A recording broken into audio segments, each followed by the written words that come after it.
My name is Ignacio Garcia, and I'm from Lima, Peru. Up to this point in my life, I find that my biggest passions have been surfing before I moved to the US to study filmmaking, which is my other passion. I used to surf very often, probably even 5 times a week. I would dare to say that the best time for surfing in Peru, or the time where we have the best waves in Peru, is after we've had an El Nino. El Nino is considered a phenomenon, which is to say that it's not just a storm that happens in a week. It's not just a weather change.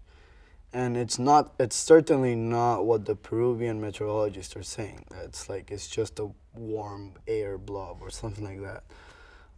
Usually El Nino, it's a concentration of warm water in the Pacific surface, which means that the more warm water accumulates, it starts transgressing into different levels of the ocean. The different levels of the oceans have different currents. The way in which the Pacific Ocean around Peru works is that there's two currents. There's one main current, which is the Humboldt current, which comes up from the south, starting off in southern Chile. And then there's the northern current, which it's called El Nino current. The problem is that the amount of warm water in the Pacific Ocean accumulates in a way in which the southern currents and the northern currents both bring warm water. So when both currents bring warm water, it creates a center point right off the Peruvian coastline. The temperature rises abnormally, and then you get heavy rains, and really heavy rains. This is affecting Peru in just a weather disaster. It's a time in which for about 4 months or 5 months, depending on how strong it is, we get really heavy rains, which would then trigger massive flooding, massive mudslides, and rock slides.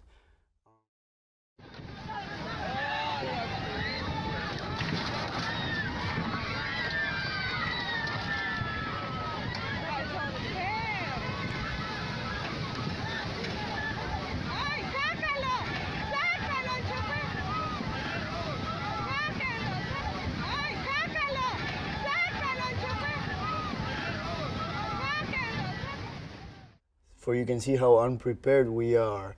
People were not sure how fast that mudslide was coming down. So right there's a man running out of the truck right on the moment before he gets carried away. And I mean, it's just unbelievable how he makes it. It's really troubling, especially because Peru is it's a third world country, and it lacks infrastructure and decent urbanization that's planned in a way that you can prevent a mudslide taking your home, which in the first world it sounds very just dumb. Why would you put your house right next to the river if you know it's gonna flood someday?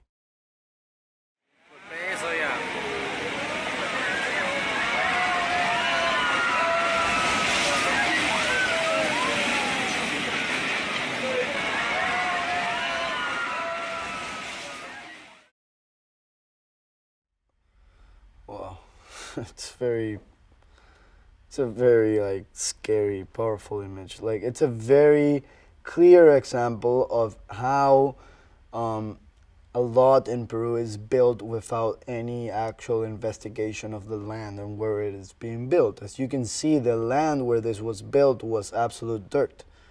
And as that river started flowing down and the levels and the tide on that river started rising, the erosion caused the whole hotel to collapse.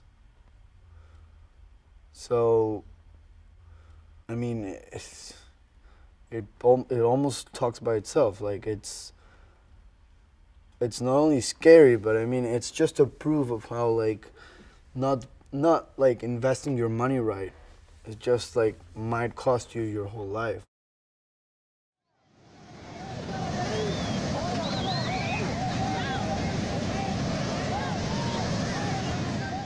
¡Salgan de ahí!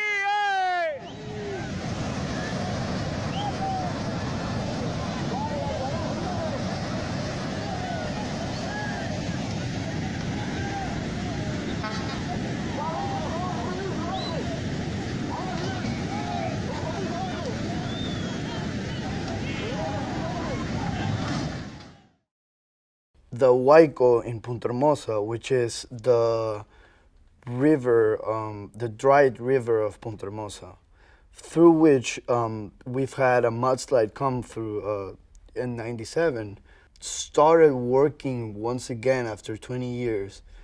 And it was bringing down a mudslide that started off in the highlands of Lima in an area called Pampa Pacta. The mudslide, it didn't only bring cattle. As you can see, it brought cows, it brought houses, it brought pigs, and then it even brought people.